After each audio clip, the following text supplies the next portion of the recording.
Hello, everybody, and welcome to this episode of Talking Business with Chad and Mike. You've noticed that the title's a little different. We've changed to better reflect what we're doing here in the show, what we've been doing pretty much for 20 episodes now. And we'll have a little bit more information on that in the future that Mike and I will be sharing as well. Our guest today is Ken Coe. He is the founder of Statera, and he's going to share more about that as we get into the discussion. He's a friend of mine. We've known each other since grad school at Northwestern. He also has experience as a chief financial officer and also as an entrepreneur with several business adventures that I'm sure we'll dig into that as well. And we'll talk about, who knows, about the entrepreneurship, communication, business in general, lessons learned, things going well, maybe things that could have gone better. But Mike, I think you have something to get us warmed up with today.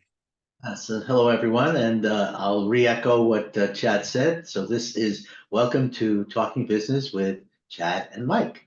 It's we've grown up. This is our 21st episode, and we have grown up. Now we can drink, right, Chad? That's right. The hard stuff.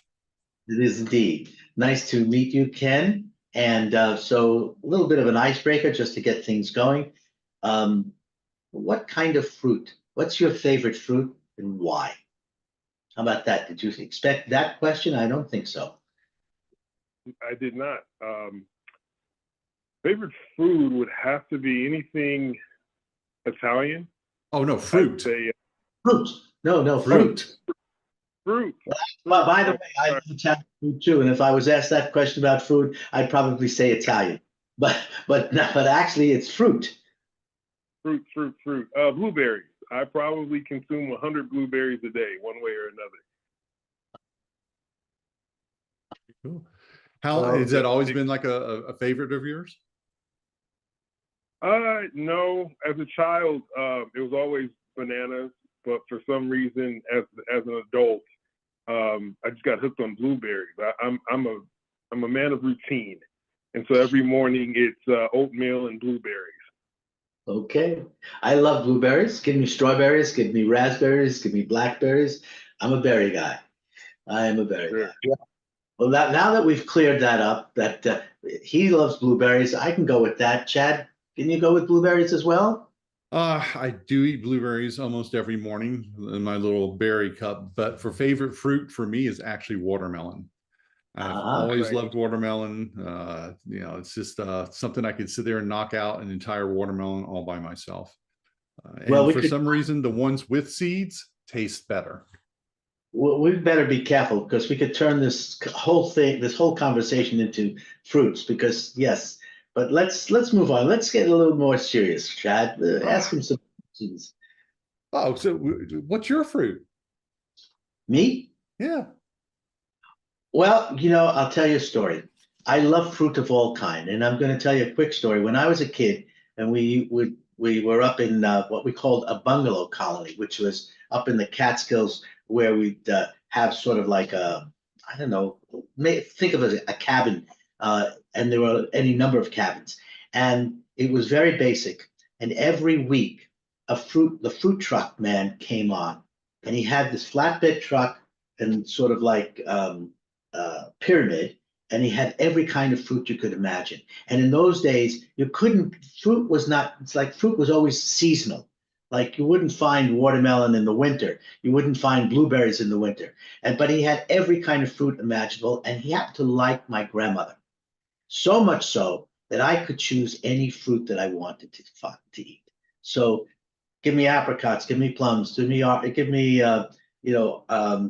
peaches, give me any kind of fruit, and I'm there. So now you should be sorry you asked me, but let's go on. Okay. So, and on that note, so Ken, one of the things we've talked about, recently and stuff has been a new venture that you've launched, and Statera, which you were telling me is Latin for balance. And I know one of the things that you're really passionate about is, employee engagement and how employees, are, treated, how they're, what their conditions are, how they perform and stuff like that. So, kind of give us a general overview of, what it is that you want to do with Statera and how'd you get there? So over the last, I don't know, 15, 20 years, I've been all finance. I've been, a quantitative thinker. I've been focusing on Excel spreadsheets and, balance sheets and budgets and all that fun stuff. But as I got older and more, I climbed the corporate ladder, I started to, I guess, kind of have feelings, that qualitative information started to kick in. And so, as I got into the CFO role in those higher finance positions, I started noticing that I actually cared a lot more about the qualitative more than the quantitative. And not that I didn't care about the quantitative, but, I saw the impact that my decisions had, not just on the company, but on the employees. And once COVID hit, there were some really hard discussions, really hard decisions that needed to be made. And so, we saw people go to the completely hybrid model or the complete work from home model. And I just decided, hey, look, if I want to champion what I care about most, I need to go out on my own. And so I launched Statera because, again, I wanted to add balance, and add balance from a sense of not just caring about the company's bottom line, but, employees that are engaged, or companies that have employees that are engaged, see upwards of 21% increase in their revenue. I know I've been at companies where the culture hasn't been that good, and I've been at companies, I'll give an example, Hollister Incorporated up in Libertyville. I'll give them a special shout out. They had a culture that was second to none. I was more engaged. I was happy to go to work. Not many people can say that, but, if I'm going to be working for, a 9 to 5, I was really, really excited at the end of the day. Hey, tomorrow I can't wait to finish this project, to see my peers. And it was about the culture, the culture. I was being engaged by my peers, by my superiors. And so, like I said, I just wanted to branch out on my own and, wanted to champion making sure that employees, got, not, obviously every employee is compensated, but are you emotionally compensated? And that's what I wanted to focus on. Well, now this isn't also your first venture into entrepreneurship as well, correct? Correct. Correct. So is this something that you've kind of gone, I know you've done like the employee thing, you've done the entrepreneurship thing. Where do you find yourself, most comfortable or, most driven, as far as different work styles or work arrangements? Well, not that I'm the controlling type, but I do enjoy being an entrepreneur because I'm controlling my own destiny. And I get to set the tone and set the culture the way that I would like the culture to be. Nothing wrong with the 9 to 5. I actually thoroughly enjoyed my years, in finance. But as I got older, I started to realize, I'm more partial to how my employees are feeling than the kind of the grit and the grind of, just focusing on the bottom line. So Mike, we hear a lot about, culture and how that's kind of, it fades in and out as a buzzword, but then, it has ramifications. How have you seen this over, like, even just since COVID or post-COVID, and some of your clients that you've been working with there in New York, and consulting them in different situations? Well, so, interestingly enough, it's not been very difficult to transition from being in person to remote because of technology. So from the technology perspective, it's been relatively easy. We adapted to Zoom almost like that. And because of COVID, at least for that first year, pretty much it had to be remote, right? But then we realized that things got better with COVID, and so we could come back to some level of being face to face. Everybody got used to the remote, and a lot of pushback on employees who said, "Why do I have to spend 3 hours commuting every day when I can get my work done? We could work remotely." But the ability to create a company culture, to incorporate the values, the core values, becomes, I think, very difficult remotely. I'm not saying it can't be done, but I do find now I have a client that started in 2013, and they've always been remote. So creating a remote culture was not very difficult for them because they had been doing this for the last 10 years. Mhm. But I've had a number of other clients where it is difficult. I know for myself, when I ran my own company in another century, admittedly, everybody had to be at work all the time. In fact, you'd come early and you'd stay late, but if you left sort of at 5 or 6, somebody would turn around and say, "Where you going? Half a day?" So everybody was in the office. That was the culture. And now it becomes even more problematic because in one company, you're going to have 4 different generations, right? You're going to have boomers, Gen X, Gen Z, Gen Y, and I don't know, there's one more, which I forget, but literally 4 or 5 different generations. And how do you assimilate a culture remotely with 4 or 5 different generations?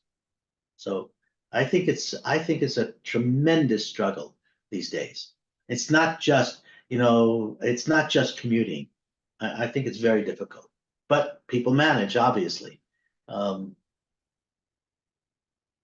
what's your take on the multi-generational or increased generational, I guess, workplaces that we're seeing today that maybe it was 2 or 3 generations previously? Ken. Are you I'm sorry, that was for Ken. Yeah, I think that's actually a good point and a good question. So, and that's kind of one of the other reasons why we started Statera, because, for me, I've had some, situations where I'll give you a quick story. I'm approaching a young lady in our little cafeteria area, and I just said, "Hey, good morning," and she was mortified. She didn't know what to say, and I'm like, "You okay?" And she's like, "Wait, are you talking to me?" And I'm like, "Yes, of course. Good morning," And she's just like, I'm sorry, you're the CFO. I didn't know you would talk to me. And that kind of stood out.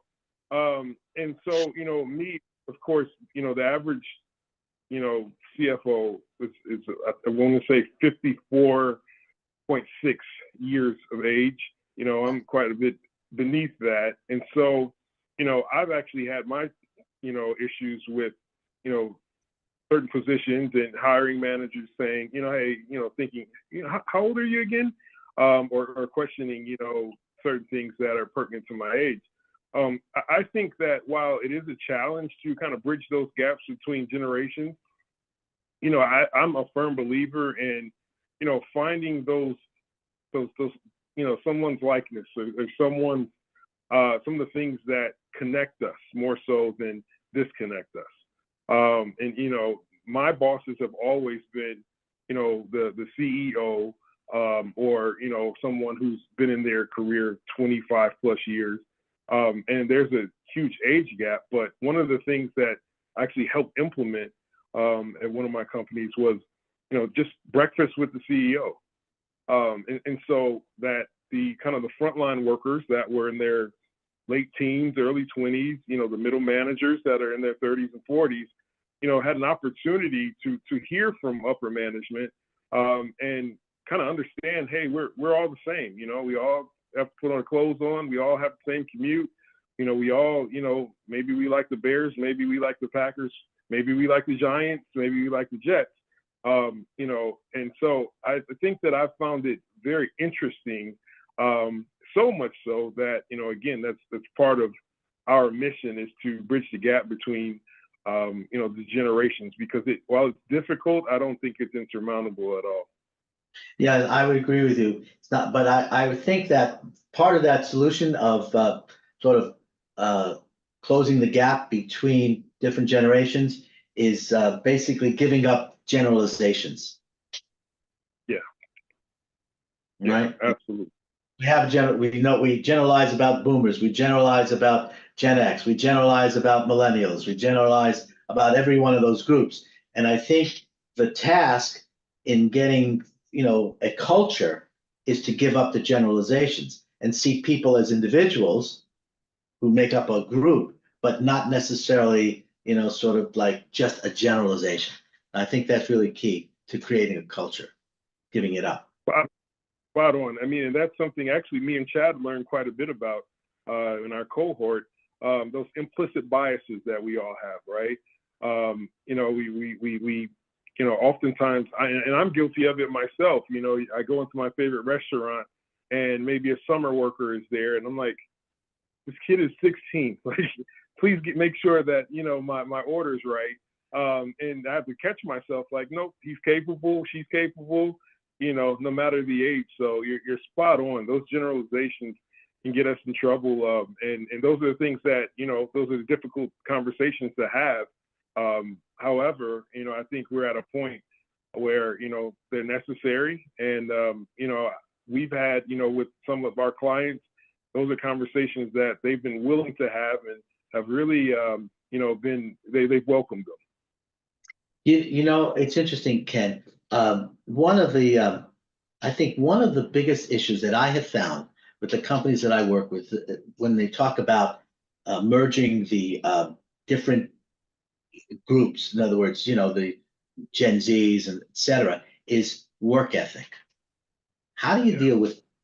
Because it's like, look, we're men of certain age, so we've learned through our own experiences about work ethic.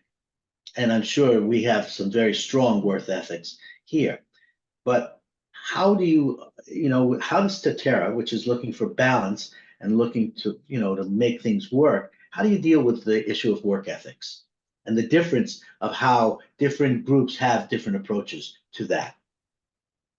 Absolutely. So one of the things that, I've managed many finance teams. You have, the accountant that's been there for 30 years, and then you have the intern that just graduated. I'm a firm believer in really understanding the individual. I think too often the manager thinks that the staff accountant who's been there 30 years will have the same work ethic as the 21-year-old who just graduated, when those experiences, those life experiences and work experiences are totally different, right? So if you manage the individual instead of the collective, then I think you better understand, the group that you have. And that's one of the things that we work with, middle managers and directors about is, hey, yes, you have a group of 10, but these are 10 very different individuals. They all have their idiosyncrasies. Take a little bit of time to learn this person, right? If we know that, Sarah likes to leave at 4, okay, let's make sure that, Sarah gets in at a certain time as well. But not only that, Sarah understands exactly what the goal is for the day. Setting goals for Sarah. If she likes to leave early, as long as she's, getting her job done, that's great. And also, like I said, the 30-year-old or 30-year veteran, you have to say, okay, I know that, and this is where change management comes in, right?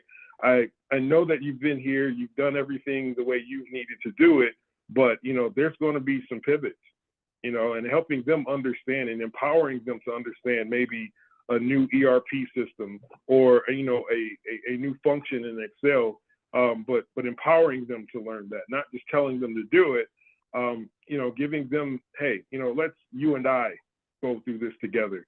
Let me learn it just, with you. I feel like the individual attention really helps the collective. That's kind of been my experience. I think, one of the challenges with this that, I've seen in a lot of different organizations as well is, what's the expectations that were set though? As far as, okay, it's, everybody has their situations, but also what is the outcome that needs to be achieved? And how is that communicated and those expectations set at the same time, so that, you're still ultimately, doing what you need to do. And everybody's still rowing in that same direction, versus, everybody kind of going off and, doing their own thing, where it becomes counterproductive, as well. And one thing I was wondering, Ken, is as you start up this business, what has been different from the other businesses that you started before? Because we've talked, you've done some stuff like in some of the technology spaces, you got some real estate experience and stuff like that. And whether it's industry or time frame, the different age, the different businesses, what's been something that's been different for you this time around? Oh, I'm shooting off fireworks now, apparently. I think personally, it's actually been passion. My first startup was in the tech space, as you know, Chad. But I was young, did not really understand that you needed money to make money. Did not understand that, your network was, really pivotal to your success. And while, I was just, it was kind of blind ambition in my early 20s. From a real estate standpoint, very passionate about that. But that, that's just making sure you have, decent credit. And so that hasn't been too much of an issue. But then you have, the variables there in real estate as well, such as now, the real estate market is astronomically high as far as cost. It's very tempting to just go ahead and sell the whole thing, sell the portfolio. But, from that standpoint, it's just kind of waiting and having a long-term plan. And again, I'm glad that I started later in life, where I was mature enough to kind of understand the value of creating an action plan. And I think that's the difference now as well. When I was an entrepreneur in my early 20s, there was blind ambition. There wasn't really a plan in place. There was, okay, we're going to go raise this money. I don't know from where, but, if we have to fly to Silicon Valley and knock on doors, that's what we're going to do. But that's where the plan started and ended. Versus now, I've been able to assemble a team that makes sense for what we're doing. We've been able to really network with great attorneys, great content writers, great marketing specialists, great social media specialists. So I understand the value of, having those resources around me a lot better, now than ever before. So one thing I don't know if Mike shared with you, it's like he had a tech company, and it was one that you sold, at that, when it got to that point, at that point in his career. And, just one of those things, like, just bridged by the years, the lessons and the advice that you could have learned from Mike at that point, when he was, doing that type of business. And, just how the things are so different over, how much more we can automate, for example, nowadays compared to how much was person driven back then. And, when we're talking about working with employees, I know one thing that I've run into with a number of my clients right now is the return to office, issue right now. So to give you an idea of how different it was, I think we were about, we grew to about 75 employees at one time. We were on 3 different floors in Midtown Manhattan, small floors that were 6,500 square feet each floor plate. And so up until I think we had about 40 employees, I could shake every employee's hand every morning. And so I would get in early. I'd be in at the desk, I don't know, 7:30, and everybody would start coming in about 8:39.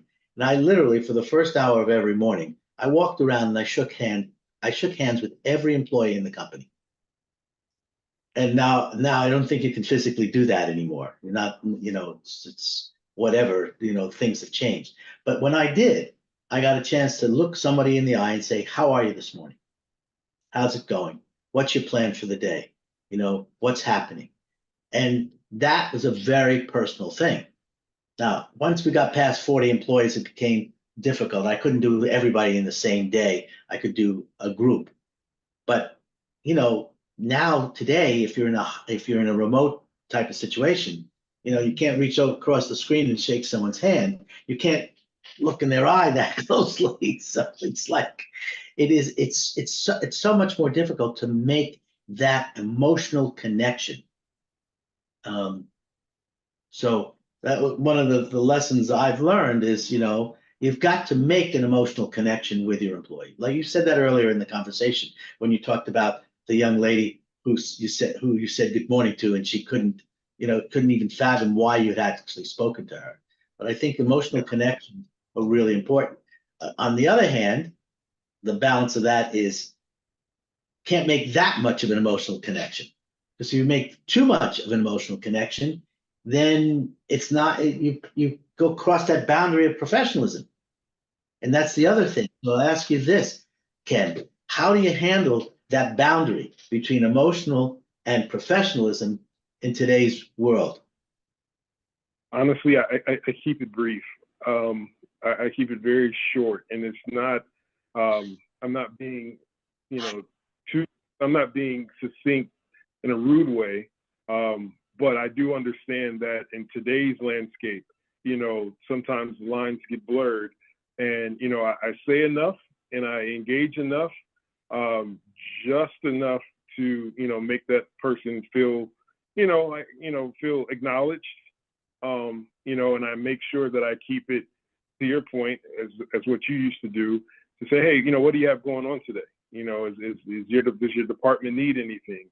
I keep it as professional as possible.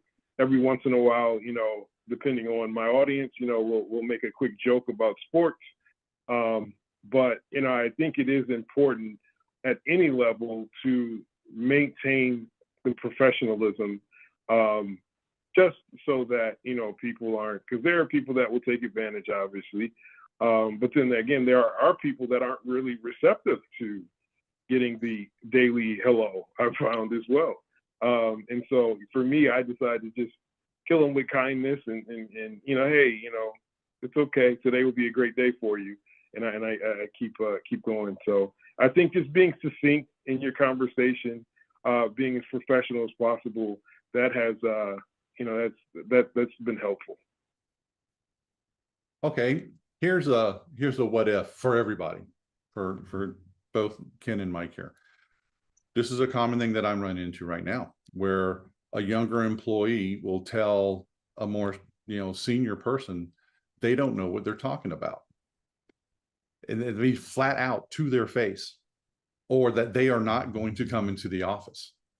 Just not going to do it. What would you advise? Now, this is a very generic, but it's a real world example of things that are happening right now. And there's even articles, in the Wall Street Journal, et cetera, about these things, these, I guess, uprisings, for lack of a better word. What would you advise to a client, Ken? Let's take the RTO example, the return to office example, where people are like, why do I need to come back? Maybe they, have, whatever the reason is, but when they are, blatantly saying like, no, I'm not going to do this in that example or something else, what would you advise, a client to do in that situation, or at least first step? I think it is understanding the why behind the no, right? So why aren't you coming in? Because when you sign an employment contract, you do have a duty to abide by their rules. Now, there's some ambiguity in the return to office theme right now, because we've gone through something that's been unprecedented in history, but nevertheless, understanding the why. So if it's a medical situation, or I've had a situation not too long ago where a young lady had to take care of their ailing mother. Okay, there's an exemption there, obviously. But if it's, hey, I just don't want to, I don't want to be there. I would advise, okay, I need you to explain to your employee the value of being there, but also remind them that they are gainfully employed with your company, and that they have rules. And so I don't want to excuse is not really going to fly. Unfortunately, in my last company, we probably lost, I would say, 40 to 60 employees over the course of a year and a half, just because of, hey, I don't want to come back. And there was no rhyme or reason other than I don't want to. And so, like I said, I just advise to understand, companies, hey, figure out why. If it's really important, flexibility and balance is what we preach. And so, you have to be open to it within reason, because then you also have HR compliance that you have to abide by as well. So you can't be favorable to one and not the other. So it is finding, rules at the HR level as well. Hey, look, if, we will allow exemptions for these 3 or 4 situations, you have to prove that. If not, then the expectation is to be in office. Yeah. So, I'm old school, a little older than both of you guys, and, started a company in another century. So, things are a little different. But look, here's the thing. Every company needs, so I can answer your question directly, but before that, there are 2 things that have to get established: core values and rules of engagement. You create a company, it's a living entity. Continuously changes, it's not static. But you create it, and the very first thing you're going to do is you create core values and rules of engagement, which becomes a culture. And when you hire people, you're going to look for people who want to be in that culture and want to abide by those core values and by those rules of engagement. And then again, there are lots of people who come in, younger people perhaps, who think that, they know better for whatever reason. Or the older guy thinks that he knows better. And now you have an issue where, sort of like people rubbing against each other and how you deal with it. And somebody says, well, why do I have to do this? Doesn't make any sense. I'm not going to be, how would you say, productive.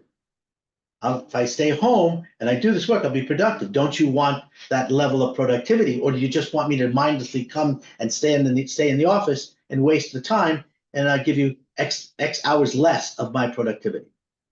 Makes sense to some degree, no question. But then again, there are rules of engagement, and there's a culture, and there are core values.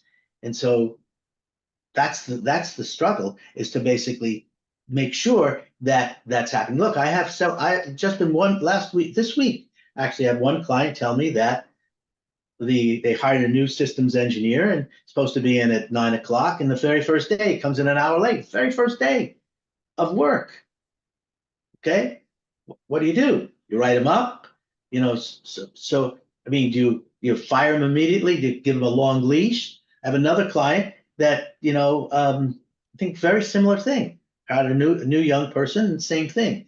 So I think it's going to be a true test. There is no one answer, but the culture, the core values, the rules of engagement, expectations laid out before you hire, make sure you're hiring the right person.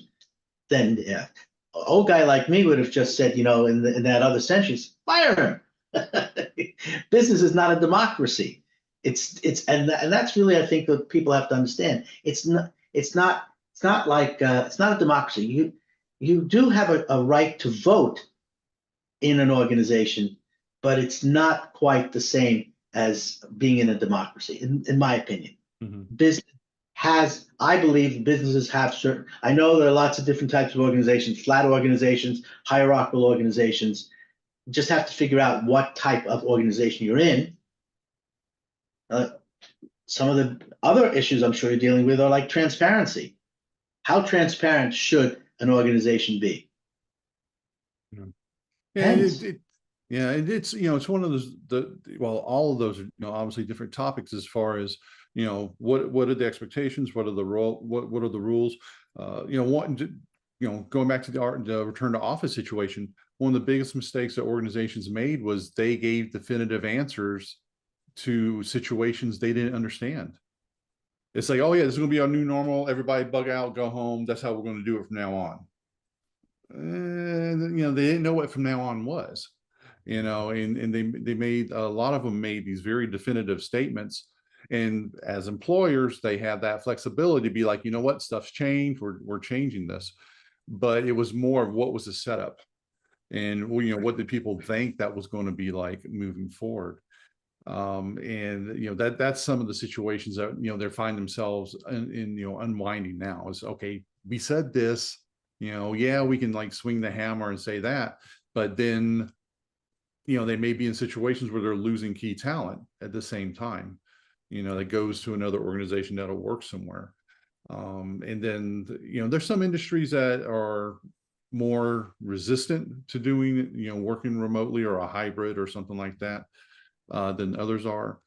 But going forward, it's not going to go away completely. I don't think so. I think there's a lot of factors that impact what a company's going to do as far as work location and style and stuff like that. But so we're going to start wrapping up here in a couple minutes. And one question I would like to go out on here is, where do you, if you're working with a new leader, and say they've never been in a leadership position before, what's the first piece of advice that we would give them as a group of experts, that have been around for a while? Whether it says Statera, Mike, it's the voice of reason, coming through. Someone that maybe they were a technical person, they did that job very well, and now, bing, you're a team lead or you're a department manager, something to that effect. And we put our guests on the hot spot first. I think it goes back to understanding your why. I've seen many times, especially in IT, a person who's been a developer, they're really good at their job. They've been promoted. Now they're director of IT. Well, now you have 10 developers under you, but that person who's been elevated to the director role or the managerial role always has their head down. They're still doing all the coding. They're still, really entrenched in the day-to-day when they should be managing. And so for me, it's understanding your why. Why did you accept this role? And I've had these conversations before, and oftentimes, well, it's for more money, or because I want to move up. Well, that's really the wrong answer to me. The right answer, somebody who wants to take on management of human capital, you need to be invested in your team. You need to be invested in the individuals. You need to be invested in the collective.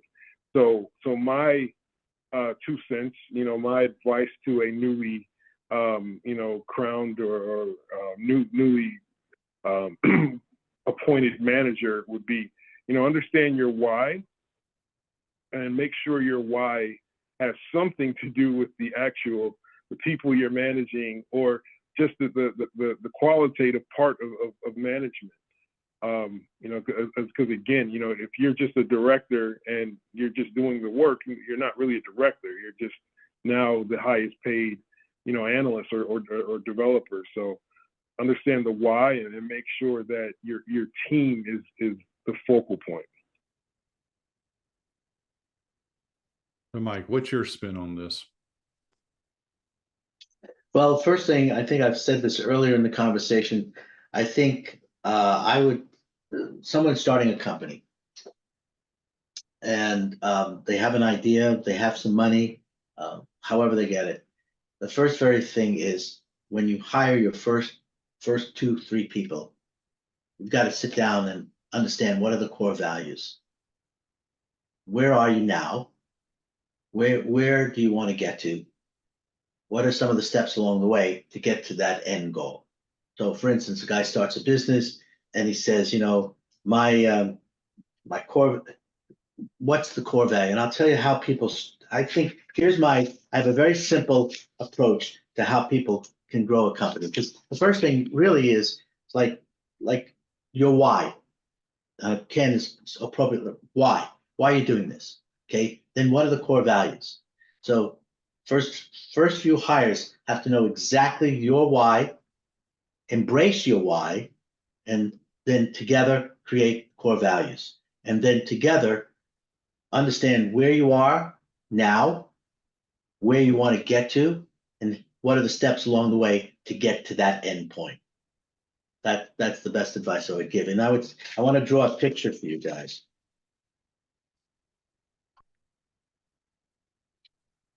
This is how you grow a company. You see this? So what happens is that the people at the very beginning, at the epicenter, are the people who start the company. Now, their job, if they want to grow, is to basically get the people at the next level to basically understand. I'm trying to do this to understand exactly what the core values, and everybody's on the same thing. And then these people at that level, they go out and they do the same thing for the next rung on the ladder. And then those people do the same thing for the people on the next rung of the ladder. That's how you scale a company. That's how you grow. Everybody has the same core values. Everybody understands where they are, where they're going, etc. And everybody understands the why. And that's how it scales. That's my opinion. Very cool. You just made the inner engineer in me very happy with the drawing. Anything that's graphical drawing makes an engineer happy. What advice would you give? I think that it's along with the common theme we seem to all be sharing here, and the terminology approach I use is desired outcome. Is what do you want to have happen? Your core values, driven by your why, etc. And then everybody's rowing in the same direction. And one of the approaches I'll use is like if you look at an organization, kind of like a lattice. So you have the people that are starting it, the founders, the other people that grow out, and everybody's got to be the structure that agrees on what that desired outcome. And I like to use a certain term, desired outcome, because it's what we ideally want to have. Don't always get it, or maybe we get 80% of it, but that we're going towards that goal, and that we're embracing it, like you said, we're supporting it, and it's something that we want to be a part of. And someone that's not supporting that, that same outcome, they have a different agenda, they're not probably ideal for that organization. But it's to where basically everybody has their own interest, but ultimately it's supporting that major interest, that primary desired outcome, so that makes an organization successful, and that everybody understands it. And that's where I really work with people on the communication side. It's like, does everybody know what you want to do? And do they agree with it? Do they embrace it? Do they advance it? And when you start having those gaps in organizations, or you have a team go rogue, or you have someone that thinks they're too important, they can do what they want to do without supporting that overall outcome, those are kind of the red flags to watch out for. But the person that's at the epicenter that you were just drawing there, Mike, they understand that it's about growing it out. They understand it's about sharing that why, like Ken said, and they push that out away from them. And that's how, they get stronger. It's that the communication is the lubrication that keeps it all together and keeps running. So I think we're kind of all in a similar theme here. It's maybe a little nuances on how we work with people in our perspective on it. Well, I would agree with you on that. So here we are. I think we've done more than, I can't tell how many minutes we've done this. Zoom does not have a timer. Oh, it doesn't? I think we're pretty down. So Ken, I want to thank you for participating with us. This is, I guess, now one of the things we've learned in our 20 episodes is we say goodbyes we take too many goodbyes. So why don't we do this? You take the last, well, if I say you take the last word and you take the last word and I take the last word, we've had 3 last words. So maybe we'd have only 1 last word. Ken, we're going to give you the last word, and then we'll say goodbye. Hey, well, it's been great being on you guys' show. I've actually learned a bit, as I always do when I connect with Chad. But Michael, it's really been beneficial for me, just kind of these open-ended questions have really been helpful. I'm sure the audience will agree as well. Website, shameless plug here, statera.com. We've had some pretty big, customers and clients and looking to add more. But more, obviously more important, anybody who's watching this, listening, really, really take it in. Communication is extremely valuable. And I think it's something that's kind of overlooked from top to bottom in organizations. And you always need a voice of reason. You always need a Chad Eves to help you out. And I'm looking forward to obviously continuing to connect with you both. But more importantly, glad the word is being spread. So thank you both. And we will include that contact information in the show notes as well, so people can find it there. I'm sorry, Mike, I didn't mean to step on you there. Not at all. We will, as Chad said, so I'll just say thank you, Ken, and I hope our audience enjoyed it. So that's the last word for me. All right.